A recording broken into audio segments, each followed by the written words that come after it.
তো আজকে যেটা পড়বো সেটা হলো গ্রিডি অ্যালগোরিদম। এর আগের দিন আমরা হচ্ছে ডাইনামিক প্রোগ্রামিং অ্যালগোরিদম দেখছিলাম। ডাইনামিক প্রোগ্রামিং দেখার সময় আমরা হচ্ছে ওই যে ন্যাপস্যাক বোঝানোর টাইমে একটুখানি গ্রিডি অ্যালগোরিদম নিয়ে কথা বলছিলাম। সেটা বলছিলাম যে গ্রিডি শব্দটার অর্থই হচ্ছে লোভী, অর্থাৎ আমার এই মোমেন্টে যেটা আমার কাছে বেস্ট মনে হবে আমি হচ্ছে সেই অপশনটাকে চুজ করব। আমি ওইটা চিন্তা করব না যে ফিউচারে গিয়ে সেটা আমার জন্য ভালো হবে কি হবে না। আমি জাস্ট কারেন্ট অবস্থায় যেখানে আছি, যেমন আমি এখন স্কুলে আছি, আমি চিন্তা করবো যে আমি আসলে স্কুলে যাতে ঠিকঠাক মতন পাস করতে পারি। কলেজে উঠলে আমি কলেজ নিয়ে চিন্তা করবো, ভার্সিটিতে উঠলে ভার্সিটিতে নিয়ে চিন্তা করবো। এমন কিছু করবো না। গ্রিডি অ্যালগোরিদম মানে হচ্ছে আমি যে অবস্থায় আছি শুধু সেটা নিয়ে চিন্তা করা। যেখানে ডিপি হচ্ছে কি করে, যে আপনি স্কুলে আছেন, আপনি চিন্তা করলেন স্কুল পাস করার পরে ভার্সিটিতে গেলে কি হবে, ভার্সিটি থেকে আপনি জব লাইফে গেলে কি হবে, অর্থাৎ পুরো লাইফটা বা পুরো জার্নিটাকে আমরা হচ্ছে চিন্তা করি যাতে করে আমরা হচ্ছে একটা বেস্ট রেজাল্ট সেখান থেকে পাই। আর গ্রিডির কাজ হচ্ছে কারেন্ট সিচুয়েশনের মধ্যে যেটা বেস্ট সেটা আমাকে চুজ করে দেওয়া। সো এই গ্রিডি অ্যালগোরিদম এই কথাগুলোই বলছে যে আমার গ্রিডি অ্যালগোরিদম কি করে, সে হচ্ছে ওই মোমেন্টের জন্য যেটা বেস্ট সেই জিনিসটাকে সে চুজ করে। সো অনেক সময় দেখা যায় যে আমরা যখন আমাদের যে লোকাল অপশন যেটা থাকে সেটার মধ্যে সেটা যেটা আমরা অপটিমাল বা বেস্ট যেটাকে চয়েস করতেছি, একটা সময় দেখা যায় যে গ্লোবালি বা পুরো প্রবলেমটার জন্যই আসলে সেটা একটা অপটিমাল সলিউশন দিতে পারে। অর্থাৎ ছোট ছোট প্রতিটা স্টেপে যদি আমি বেস্ট অপশন চুজ করতে থাকি, দেখা যায় ফাইনালি গিয়েও আমরা আসলে বেস্ট রেজাল্টটাই পাই। সো এই ধরনের প্রবলেমকে সলভ করার জন্য আমরা অ্যাপ্রোচ করি হচ্ছে গ্রিডি অ্যালগোরিদমের যে অ্যাপ্রোচটা সেটা ব্যবহার করি। সো একটা এক্সাম্পল আমরা চলে আসি। এক্সাম্পলটা হচ্ছে কয়েন চেঞ্জিং প্রবলেমের। সাধারণত আমরা হচ্ছে কয়েন চেঞ্জিং প্রবলেমকে দুই ভাবে করতে পারি, ডিপি ইউজ করে করতে পারি, গ্রিডি ইউজ করে করতে পারি। সো আমরা এখন দেখবো যে গ্রিডি ইউজ করে যদি আমরা কয়েন চেঞ্জ প্রবলেম গুলো সলভ করি তাহলে কিভাবে করতে পারি। তাহলে এখানে বলা হয়েছে যে আমার কাছে এই ধরনের কিছু হচ্ছে কয়েন আছে, 1 পয়সা, 5 পয়সা, 10 পয়সা, 25 পয়সা, 1 টাকা, 2 টাকা আছে। এখন সেটাকে আমরা কি করব, 5.64 এই টাকার মধ্যে আমরা হচ্ছে এমন ভাবে দিব যাতে আমার হচ্ছে কম সংখ্যক কয়েন দিয়ে আমরা হচ্ছে এই টাকাটা প্রকাশ করতে পারি। কারণ হচ্ছে আমরা বেশি সংখ্যক কয়েন দিলে আমার জিনিসপত্রগুলো নিতে হবে। এমনকি আপনি চাইলে 5.64 কে আমরা চাইলে এতগুলা 1 পয়সার কয়েন দিয়ে প্রকাশ করতে পারি, 5 পয়সার কয়েন দিয়ে প্রকাশ করতে পারি, কিন্তু আমরা চেষ্টা করব যে মিনিমাম সংখ্যক কয়েন দিয়ে যাতে আমরা এই টাকাটাকে ডিফাইন করতে পারি বা ডিনোট করতে পারি। সো সেটার জন্য আমরা আসলে কি করি, কয়েন চেঞ্জের প্রবলেমের অ্যালগোরিদমটা হচ্ছে এরকম যে আমরা প্রত্যেকটা স্টেপে গিয়ে আগে আমরা যে হাইয়েস্ট ভ্যালুটা আছে সেই কয়েনটাকে আমরা দিয়ে দিই। তারপরে হচ্ছে আস্তে আস্তে করে যেটা দেওয়া যায় অর্থাৎ হাইয়েস্ট ভ্যালু গুলাকে আমরা প্রতিটা স্টেপে দিব। সো অ্যালগোরিদম না দেখে যদি আমরা একটু সিমুলেশনটা দেখি, যে আমার কাছে আছে এই কয়টা কয়েন এবং আমি 5.64 কে ভাঙাইতে চাই। সো আমরা কি করব, এগুলার মধ্যে সব থেকে হাইয়েস্ট যে ভ্যালুটা আছে 2, তাহলে আমরা হচ্ছে $2 কয়েনটা দিয়ে দিব, 2 টাকার কয়েনটা দিয়ে দিলাম, তাহলে আমার কাছে থাকবে হচ্ছে 3.64। তাহলে যেহেতু 3.64 কে আমি 2 দিয়ে প্রকাশ করতে পারি, অর্থাৎ আমার 2 যেহেতু এর থেকে ছোট, সো আমি 2 টাকা দিয়ে এটাকে প্রকাশ করতে পারবো। সো আমি আরো 2 দিয়ে দিলাম, থাকে এখন আমার 1.64। সো আমার 1 টাকার চেয়ে যেহেতু 1.64 বড়, আমি হচ্ছে 1 টাকাও দিয়ে দিলাম এখানে, থাকে আমার এখন 0.64। সো 0.64 এর জন্য এখন হাইয়েস্ট কোনটা, যেহেতু 0.64 এর জন্য আমি আর 1 টাকা বা 2 টাকাকে ডিনোট করতে পারতেছি না, সো এর পরের হাইয়েস্ট ভ্যালুটা হচ্ছে আমার 25 পয়সা। সো আমি 25 পয়সা করে দিতে থাকবো। 25 পয়সা করে দেওয়ার পর যখন আমার আর 14 পয়সা বাকি থাকবে, তখন আমি দেখলাম এই 14 পয়সাকে আমি আর 25 পয়সা দিয়ে ডিনোট করতে পারতেছি না, তখন আমরা 10 পয়সা দিব। অর্থাৎ আমার প্রত্যেকটা স্টেপে গিয়ে হাইয়েস্ট যেই ভ্যালুটা থাকবে বা হাইয়েস্ট যে কয়েনটা থাকবে আমি হচ্ছে সেটাকেই দিব। ধরেন আপনার কাছে হচ্ছে এই যে 5 টাকা আছে, এই 5 টাকা 64 পয়সা, ধরেন আপনি হচ্ছে এখন কোন একটা ক্যাশিয়ার হিসেবে আমরা কাজ করতেছি। সো আমরা হচ্ছে 5 টাকা 64 পয়সা একটা মানুষকে দিব। এখন হচ্ছে যে সে কেনাকাটা করার পরে যে 5 টাকা 64 পয়সা তাকে আমি দিব, এখন আমি চেষ্টা করব কম সংখ্যক টাকা দিয়ে যেন তাকে আমি বিদায় করতে পারি। শুধু শুধু এতগুলা কয়েন তোমার হিসাব করতে কষ্ট হবে। সো আমরা কম সংখ্যক টাকা দিয়ে দিব। এখন প্রথম অবস্থায় আমরা কি করব, প্রথম অবস্থায় হচ্ছে, আচ্ছা, সো প্রথম অবস্থায় আমরা কি করব, সব থেকে হাইয়েস্ট যে ভ্যালুটা এটা দিয়ে যায়, অর্থাৎ আপনি তো এখন তাকে 5 টাকা 64 পয়সা দিবেন, তাহলে 5 টাকা 64 পয়সা দেওয়ার জন্য আমাদের কাছে এই কয়টা নোট আছে, আর কোনো কিন্তু আমার কাছে নোট নাই। সো আমি কি করব, এইখানে সবচেয়ে ম্যাক্সিমাম যে ভ্যালুটা আছে বা ম্যাক্সিমাম যে নোটটা আছে আমি তাকে হচ্ছে সেই টাকাটা দিব। এখন আপনি যদি সেখান থেকে ওকে 2 টাকা দেন, তাহলে হচ্ছে আপনার কাছে আর কত থাকবে, আরো দিতে হবে আপনার ওকে 3.64।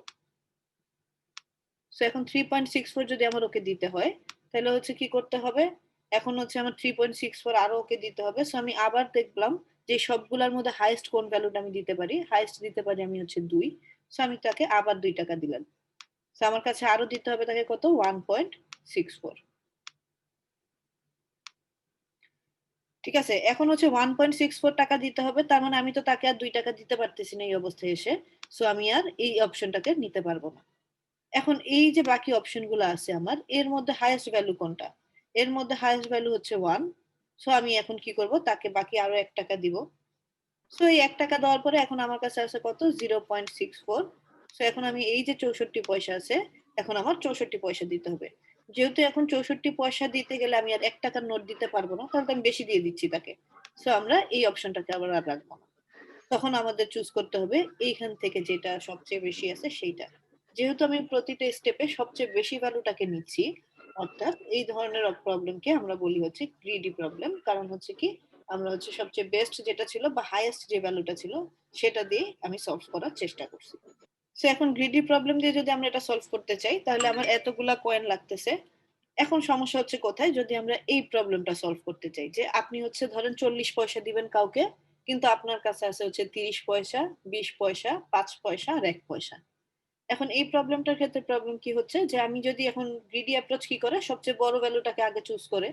সো আমি কি চুজ করলাম, সবচেয়ে বড় ভ্যালু যেহেতু চুজ করবো, আমি হচ্ছে এই 30 কে চুজ করলাম। তাহলে একটা কয়েন হচ্ছে আমার 30, এখন আমার আরো 10 পয়সা দিতে হবে। সো আমি কি করলাম, আরো দুইটা 5 পয়সা নিলাম। সো টোটাল আমার লাগতেছে কয়েন হচ্ছে 3টা, যদি আমি গ্রিডি অপশন চুজ করি।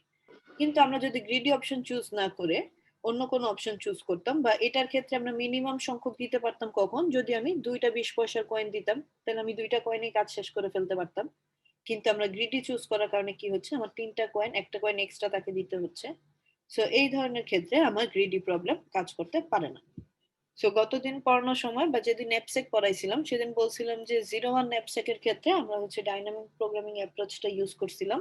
আমরা হচ্ছে ফ্র্যাকশনাল ন্যাপসেকের ক্ষেত্রে ডাইনামিক প্রোগ্রামিং ইউজ না করে আমরা গ্রিডি অ্যাপ্রোচটা ইউজ করি।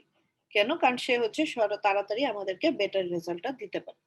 ওই 01 আর ফ্র্যাকশনালের মধ্যে ডিফারেন্সটা হচ্ছে যে 01 এর ক্ষেত্রে হয় আমি একটা অবজেক্ট নিব, অথবা আমি সেই অবজেক্টটা নিব না। কিন্তু ফ্র্যাকশনাল ন্যাপসেকের ক্ষেত্রে কি হয়, যে আমি অবজেক্টটাকে চাইলে ভাগ করে নিতে পারি। যেমন হচ্ছে ধরেন 01 ন্যাপসেককে যদি আমরা চিন্তা করি যে আমরা কোনো ইলেকট্রনিক শপে গেলাম, যেখানে আমার মোবাইল, কম্পিউটার আমি সেগুলো নিব, সো সেটাকে তো ভেঙে আমি নিতে পারতেছি না। আর ধরেন আমাদের ফ্র্যাকশনাল ন্যাপসেক কাজ করে হচ্ছে মুদি দোকান টাইপ কোনো জায়গায়, যেখানে চাইলে আমি আধা কেজি আটাও নিতে পারলাম, আধা কেজি চালও নিতে পারলাম। একদম এক্স্যাক্টলি যে ওই পুরাটাই নিতে হবে এরকম কোনো কথা নেই। সো ফ্র্যাকশনাল ন্যাপসেকের ক্ষেত্রে আমার কি থাকবে, ওই সেম এন সংখ্যক আইটেম থাকবে, এবং প্রত্যেকটা আইটেমকে আমরা গত দিনের মতনই আই দিয়ে ডিফাইন করব। এখানে কি থাকবে, এখানে থাকবে প্রত্যেকটার জন্য আমার পজিটিভ বেনিফিট, যেটা গতদিনও ছিল, যে আমরা আসলে ওইটার জন্য আমার কস্ট কত হয় সেটা বলা থাকতো, এবং সেটার ওয়েট কতটুকু সেটাও বলা থাকবে। এই কয়টা জিনিস আমার কাছে দেওয়া থাকবে। সো আমার কাছে ম্যাক্সিমাইজ করতে হবে কি জিনিস, যে আমি ম্যাক্সিমাইজ করব, আমি হচ্ছে বেনিফিট যাতে আমার বেশি হয়। আমরা এমন ভাবে সবগুলো আইটেমকে নিব, বা আমরা এমন ভাবে আইটেমগুলোকে চুজ করব যাতে সেখান থেকে আমি ম্যাক্সিমাম বেনিফিট করতে পারি। সো এটার জন্য এখানে একটা সূত্র দিয়ে দিছে, যে আমার বেনিফিটটা হবে হচ্ছে যতগুলো আইটেম থাকবে সেই আইটেমের ওয়েট দিয়ে আমরা ভাগ করে, তারপরে হচ্ছে সেটার বেনিফিট দিয়ে আমরা গুণ করে আমরা হচ্ছে এটার ম্যাক্সিমাইজেশন বের করতে পারি। সো এই জিনিসটার ক্ষেত্রে আমরা হচ্ছে কি কি জিনিস মনে রাখবো, যে আমরা যখনই কোনো আইটেমকে চুজ করব, সেই টোটাল আইটেমের জন্য আমার ওয়েটের থেকে অবশ্যই ছোট বা সমান হইতে হবে। অর্থাৎ 5 কেজির ব্যাগ যদি আপনি নিয়ে যান, তাহলে আপনি 5 কেজি জিনিসই নিবেন, 6 কেজি জিনিস নিয়ে আসতে পারবেন না। আরেকটা কথা হচ্ছে যে আমি যখনই কোনো জিনিস নিব, যে আমার এই জিনিসটা আছে 2 কেজি, সো আমি সেটা 2 কেজি নিতে পারবো। চাইলে আমি 2 কেজির কম নিতে পারবো, কিংবা আমি চাইলে নিবই না। অর্থাৎ আমার রেঞ্জটা হবে 0 থেকে শুরু করে ওই প্রত্যেকটা আইটেমের যে ওয়েট আছে সেই পর্যন্ত। আমি চাইলে পুরাটা নিতে পারি, অল্প নিতে পারি, কিংবা আমি নাও নিতে পারি। সো এরকম কিছু কনস্ট্রেইন এর উপর বেস করে আমরা হচ্ছে ফ্র্যাকশনাল ন্যাপসেক প্রবলেমটা এখন দেখবো যে কিভাবে কাজ করে। সো আমার কাছে এরকম কোনো জিনিসপত্র আছে, যে এরকম 5টা আইটেম আছে আপনার কাছে। প্রথম আইটেমটার হচ্ছে ওয়েট 4 মিলিলিটার, এবং সেটার কস্ট হচ্ছে আপনার 12। এটা হচ্ছে 8 মিলিলিটার, এটার জন্য হচ্ছে 32। এরকম প্রত্যেকটার জন্য ওয়েট আর বেনিফিট দেওয়া আছে। এখন আমার কি করতে হবে, আমি তো হচ্ছে গিয়ে সেটা বেনিফিটটা পাচ্ছি 4 ml এর জন্য। সো আমি হচ্ছে প্রত্যেকটার ইউনিট বের করে নিব। সো প্রত্যেকটা ইউনিট বের করতে হলে আমার কি করতে হবে, টোটাল যে বেনিফিটটা আছে সেটা দিয়ে আমি ওয়েটকে ভাগ করলে আমরা হচ্ছে পার ইউনিটে কতটুকু বেনিফিট হচ্ছে সেটা বের করতে পারবো। সো আমরা হচ্ছে পার ইউনিটে কতটুকু হচ্ছে আমার বেনিফিট হচ্ছে সেটা আমি বের করে ফেললাম। অর্থাৎ এখানে 4 ml আছে, সেখান থেকে যদি আপনি 1 ml নেন তাহলে হচ্ছে বেনিফিট হবে 3, 2 ml নিলে বেনিফিট হবে 6, 3 ml নিলে বেনিফিট হবে 9, 4 ml পুরাটা নিলে আমার বেনিফিট হবে হচ্ছে 12। সো এরকম করে আমি হচ্ছে প্রত্যেকটার জন্য আমরা আগে ভ্যালু বের করে নিব বা হচ্ছে ইউনিট বের করে নিব যে পার ইউনিটে আমার বেনিফিট কত হচ্ছে। এখন আমার কাছে একটা জিনিস দেওয়া আছে যেটা হচ্ছে সাইজ 10 মিলিলিটার, অর্থাৎ 10 মিলিলিটারের জিনিস আমি নিতে পারবো। এখন আমরা হচ্ছে কিভাবে চুজ করব? সো যেহেতু এটা আমার গ্রিডি অ্যাপ্রোচ, তাহলে আমরা কি করব? গ্রিডি অ্যাপ্রোচ যেহেতু, আমরা সবথেকে বেশি বেনিফিট আমার যেটা হয় আমরা হচ্ছে সেটাকে চুজ করব। সবথেকে বেশি বেনিফিট আমাকে কে দিতে পারবে? সবথেকে বেশি বেনিফিট দিতে পারতেছে আমার হচ্ছে এই 50, কারণ আমি হচ্ছে সেটা 1 ml নিলেই আমি হচ্ছে বেনিফিট পাচ্ছি 50। সো আমি কি করব? প্রথমেই এটার 1 ml চুজ করে ফেলবো। সেকেন্ড অপশন আমরা কোনটাকে নিব? সেকেন্ড অপশন আমি দেখতে পাচ্ছি যে আমার এর পরের যে ভ্যালুটা আছে সেটা হচ্ছে 40 বা 20 যেটা বলি আমরা। সো এই ক্ষেত্রে কি হয়? এটার বেনিফিট আমার সব থেকে বেশি। সো আমি এটা 2 ml নিয়ে নিলাম। আমার অলরেডি 3 ml নেওয়া শেষ। আরো 7 ml পর্যন্ত আমি নিতে পারবো। সো এখন সেকেন্ড অপশন যেটা, সেটা হচ্ছে আমার এখন যে হাইয়েস্ট ভ্যালুটা আছে সেটাকে চুজ করব। সো আমার এখন ইউনিটের ক্ষেত্রে আমরা দেখতে পাচ্ছি থার্ড ভ্যালুটা হচ্ছে এইটা, মানে থার্ড হাইয়েস্ট হচ্ছে এটা। সো আমরা হচ্ছে এটাকে নিলাম। যেহেতু আমি 7 পর্যন্ত নিতে পারবো আর আমার জায়গা এটা হচ্ছে 6, সো আমি এটাও পুরাটা নিয়ে নিলাম। এরপরে হচ্ছে আমার কাছে খালি আছে আর 1 ইউনিট আর জিনিস বাকি আছে 2টা। সো এই 2টার মধ্যে আমি কোনটাকে চুজ করব? এটাকে যদি চুজ করি তাহলে আমার ভ্যালু পাবো আমি 3, এটাকে চুজ করলে আমি ভ্যালু পাবো হচ্ছে 4। যেহেতু আমার এই ভ্যালুটা বেশি, সো আমি 1 ml এই জিনিসটাকে চুজ করব। সো টোটাল আমি 10 ml জিনিস নিলাম এবং হচ্ছে আমরা এই বেনিফিটটা পাইলাম। আমরা প্রত্যেকটার জন্য ভ্যালু বের করে নিছি, অর্থাৎ পার ইউনিটে কতটুকু বেনিফিট হয় সেটা আমরা বের করে ফেলছি, বা পার ইউনিটের কস্ট বের করে ফেলছি। 12 দিয়ে 4কে ভাগ করছি, এটাকে 32 দিয়ে 8কে ভাগ করে প্রত্যেকটার ইউনিট ভ্যালু বের করছি। সো এখন আমার কাছে 10 কেজি বা ধরেন 10 ml এর একটা বক্স আছে, আমার হচ্ছে সেটার মধ্যে আমি এই জিনিসগুলা নিয়ে আসবো। সো আমি কাকে আনবো? এর ভ্যালুগুলোর মধ্যে সব থেকে হাইয়েস্ট ভ্যালু যার, আমরা হচ্ছে তাকে চুজ করব। সব থেকে হাইয়েস্ট ভ্যালু কার? এখানে 50-এর। সো আমরা হচ্ছে প্রথমে এটাকে চুজ করব। এটার আছেই কতটুকু সাইজ? 1 ml। সো আমরা এটার 1 ml নিয়ে নিলাম। আরো 9 ml জিনিস আমি নিতে পারবো। সো এরপরে কার ভ্যালু বেশি? এরপরে ভ্যালু বেশি হচ্ছে এই 20-এর। সো আমরা এখন এইটাকে চুজ করব। সো আমরা এটাকে নিলাম। এটাতে কতটুকু আছে? 2 ml। তার মানে আমি পুরাটাকেই নিতে পারতেছি। আমি এটার 2 ml ও নিয়ে নিলাম। তো থার্ড ভ্যালুটাকে আমরা চুজ করলাম। তাহলে থার্ড ভ্যালু আমার হচ্ছে 7 ml পর্যন্ত জায়গা আছে, যেহেতু আমি পুরাটাকে নিয়ে নিলাম। তো পুরাটাকে নিলাম আমরা এখানে। এরপরে বাকি আছে আর 1 ml আর জিনিস বাকি আছে 2টা। সো এর মধ্যে হাইয়েস্ট ভ্যালু হচ্ছে 4 এর, আর আমি নিতে পারবো 1 ml। সো আমি এরপরে এই ভ্যালুটাকে নিয়ে নিব।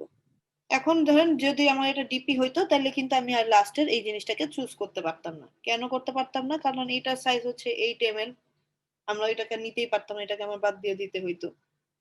বা তখন আমি চিন্তা করতাম যে এটা যেহেতু 8 ml আমি 32 পাচ্ছি আর এটাকে 6 ml এ 30 পাচ্ছি, তাহলে আমরা কি করতাম? তখন আর এই জিনিসটাকে নিতাম না, আমরা এই 8 ml এর 32 কি হিসাব করতাম। কারণ আমার 01 ন্যাপস্যাকের ক্ষেত্রে আমার নিলে পুরাটা নিতে হয়, আর নাইলে আমি নিতে পারি না। কিন্তু এই ফ্র্যাকশনাল ন্যাপস্যাকের সুবিধা হচ্ছে আমি চাইলে আমার প্রয়োজন অনুযায়ী, ধরেন আপনার যদি এখানে আরো 2 ml 11 ml হইতো, তাহলে আমি এখান থেকে 2 ml পর্যন্ত নিতাম। অর্থাৎ আমার যতটুকু প্রয়োজন আমি চাইলে ততটুকু পর্যন্ত নিতে পারবো। আচ্ছা, সো টোটাল প্রফিট আমরা এই ক্ষেত্রে পাইলাম হচ্ছে সবগুলাকে, যে 10 ml এর জন্য আমরা টোটাল প্রফিট এখান থেকে পাবো হচ্ছে 124, অর্থাৎ সবগুলাকে সাম করে আমরা 124 পাইলাম। সো আমার এই প্রবলেমটা সলভ করার জন্য রান টাইম হচ্ছে হচ্ছে n log n। n log n কেন লাগে? কারণ আমরা হচ্ছে একটা হিপ বেসড প্রায়োরিটি কিউ এর মধ্যে আমরা হচ্ছে এস এর মানে আইটেম গুলাকে রাখি। সো এই যে হিপ বেস জিনিসগুলোর মধ্যে যেহেতু আমরা আইটেম গুলাকে রাখি, আর হিপের মধ্যে একটা আইটেম অ্যাড করা বা রিমুভ করতে আমার সময় লাগে হচ্ছে লগ এন সংখ্যক। যেহেতু আমার এখানে এন সংখ্যক আইটেম আছে, সো আমার প্রত্যেকটা আইটেমকে ধরে ধরে যেহেতু আমি নিচ্ছি, নেওয়ার পর রিমুভ করতেছি, সো আমার এটা করতে সময় লাগবে টোটাল হচ্ছে এন লগ এন।